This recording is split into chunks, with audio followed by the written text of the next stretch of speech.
Hello and welcome to investment पे चर्चा। My name is Naveen Soni. हम आपके पर्सनल फाइनेंस के बारे में यहाँ पर बात करते हैं और आपको बताते हैं कैसे आप लॉन्ग टर्म में वेल्थ बिल्ड कर सकते हैं और अपने गोल्स को पूरा कर सकते हैं। आज हम बात करेंगे टाइम वैल्यू ऑफ मनी के बारे में, और इसके बारे में बताने के लिए हमारे साथ हैं Suresh Sadagopan, who is the MD and principal officer ladder 7 wealth planners private limited में। Suresh, thank you so much for joining us. सबसे पहले तो ये जो कॉन्सेप्ट है टाइम वैल्यू ऑफ मनी, क्या है टाइम वैल्यू पैसे की? आज जो इन्वेस्टमेंट है हमारे पास या रकम है हमारे पास, हाँ हाँ। वो एक साल के बाद उसका उसका वैल्यू वही नहीं होगा। क्योंकि इन्फ्लेशन एक चीज होता है जो पैसे का जो वैल्यू है, हमारा वेल्थ का जो वैल्यू है, हम्म, उसको खा जाता है। So if I have 100 rupees today, उसका वैल्यू एक साल के बाद 100 रुपीज का वैल्यू नहीं होगा। दूसरी तरीके से हम देखेंगे तो एक 100 रुपये, एक 100 रुपये से हम जो खरीद सकते हैं आज, हम्म, वो 100 रुपये से एक साल के बाद खरीद नहीं सकेंगे वही चीज। So okay. Suppose inflation suppose 7% या 10% होता है हम्म, एक साल में। सो एक 100 के बदले हम 107 या 110 रुपया देना पड़ेगा।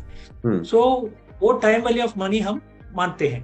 हम्म। So, I mean, the money which we have today is not going to be the same 1 year hence. So that we have to always keep in mind.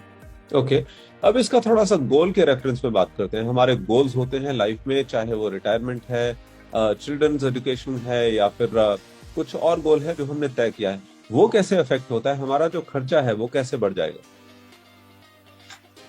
So जो शॉर्ट टर्म में होता है, हम उसके बारे में ज्यादा हम उसका असर समझ नहीं पाते हैं। अभी सपोज हमारा खर्चा, महीने का खर्चा अभी 40,000 या 50,000 हम करते हैं। हम्म, सो हम इस पे ध्यान नहीं देते हैं ज्यादा कि हमारा 20 साल के बाद जब रिटायर होते हैं या 30 साल के बाद, 25 साल के बाद जब रिटायर होते हैं, हम्म, हम उसके ऊपर ज्यादा ध्यान नहीं देते हैं। ज्यादातर लोग क्या पूछते हैं, मुझको ये बात बताओ कैसे मेरा वेल्थ को 2 करोड़ या 3 करोड़ बिल्डअप कर सकते हैं। हाँ, सो आई मीन बात ध्यान में जो रखने वाला चीज ये होता है कि आपका खर्चा कितना होगा। हम्म, तभी हमारा जो भी गोल्स है उसको ध्यान में रख के, उसको प्रोजेक्ट करके 20 या 30 साल प्रोजेक्ट करके, तभी हमको कितना रकम चाहिए होगा हर महीने का, आई मीन काम चलाने के लिए कितना होगा, उससे ध्यान ध्यान रख के हमको करना है। आजकल बहुत सारा कैलकुलेटर्स भी है आजकल। हम्म। आपको ये सब नहीं करना है तो फिनेंशियल एडवाइजर्स है जो आराम से इसमें आराम से सलाह दे सकते हैं। इन्वेस्टमेंट की बात जब हम कर रहे हैं तो कैसे टाइम वैल्यू जो है इन्वेस्टमेंट में आप कैलकुलेट करेंगे? कैसे टाइम जो है आपको एक अच्छा कंपाउंडिंग का इम्पैक्ट भी दे सकता है? थोड़ी सी चलिए उसके बारे में भी बात करें। या सो जब भी लोग इन्वेस्ट करते, निवेश करते हैं, सो कभी कभी ये उनका एक कंफ्यूजन होता है। सो नॉर्मली हमारा एक सैलरी होता है हर हम्म, महीने। सो सैलरी के हिसाब से जितना हमको आई मीन सेव कर सकते हैं, उसके हिसाब से हम 10 या 15 या 20 कुछ इन्वेस्टमेंट करते हैं एसआईपी के माध्यम से। हम्म, सो एसआईपी का जो रिटर्न है, आई मीन हर हर महीना हम एसआईपी में कुछ करते हैं ना। सो हम्म, उसका रिटर्न कुछ होगा क्योंकि हर महीने हम इन्वेस्ट करते हैं, उसका कंपाउंडिंग होता है।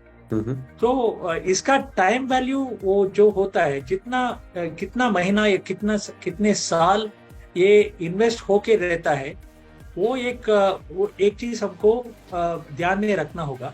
हम्म। उसके हिसाब से ही आपको रिटर्न जो है वो मिल सकता है। ओके। टाइम वैल्यू के हिसाब से अगर हम बात करें तो रिस्क कैसे चेंज होता है? कोई कोई एसेट जैसा आपका स्टॉक, इक्विटी। हम्म, इक्विटी एक वॉलेटाइल एसेट है। सो ऊपर राइट। नीचे उतर चढ़ाव तो होता ही रहता है। हम्म, लेकिन वो तो आई मीन शॉर्ट टर्म में आप देखेंगे तो बहुत सारा उतर चढ़ाव होता है उसमें। राइट। लेकिन आप लॉन्ग टर्म में जब भी देखेंगे, या 7 साल या 10 साल या 15 साल में, तो हम्म। एक ऊपर का ट्रेंड वो देते हैं। लास्टली, अगर हम किसी एक्विजिशन को, किसी एसेट में इन्वेस्टमेंट को डिले कर दें तो टाइम वैल्यू का उस पर क्या इम्पैक्ट आएगा? या बहुत अच्छी सवाल है। एक्चुअली ये रिटायरमेंट में क्या करते हैं लोग, सपोज किसी का एज 25 है और वो उनको इन्वेस्टमेंट का जो वेल्थ क्रिएट करना है, उनको क्रिएट करना है, और वो 25 साल में वो शुरू करता है। तो सपोज ये 3,000 या 4,000 या 5,000 वो निवेश करते हैं, उसको और इंक्रीज करते जाता है। तो that is an easy way to accumulate retirement corpus. Suppose वही आदमी सपोज 35 या 40 पे वो शुरू करता है, उनका जो निवेश जो चाहिए तभी से रिटायरमेंट डेट तक, वो कई गुना बढ़ता है। सो जो आदमी 5,000 या 7,000 जो निवेश करता है, उसके बजाय आपको 30 या 25 या 40,000 इन्वेस्ट करना पड़ता है वही रकम पाने के लिए रिटायरमेंट में। तो ये कंपाउंडिंग ये बहुत अच्छी चीज है। हम ये महसूस नहीं करते हैं ऐसा, लेकिन ये बहुत बढ़िया चीज है जो हम ध्यान में रख के वो I mean we have to act. Okay, well will wind it up here, but thank you so much Suresh आज हमारे शो में जुड़ने के लिए और टाइम वैल्यू ऑफ मनी के बारे में समझाने के लिए। तो आज इन्वेस्टमेंट पर चर्चा को हम यही वाइंड अप करेंगे। अगर आपके कुछ सजेशंस हैं या फिर कुछ क्वेश्चंस हैं तो कमेंट सेक्शन में लिखिए। This is Naveen Soni, your host, saying bye bye. Thank you so much for watching. An investor education and awareness initiative by Aditya Birla Sun Life Mutual Fund. Mutual fund investments are subject to market risks. Read all scheme-related documents carefully. Mutual fund निवेश बाजार के जोखिमों के अधीन है। Scheme संबंधी सभी दस्तावेजों को ध्यान से पढ़ें।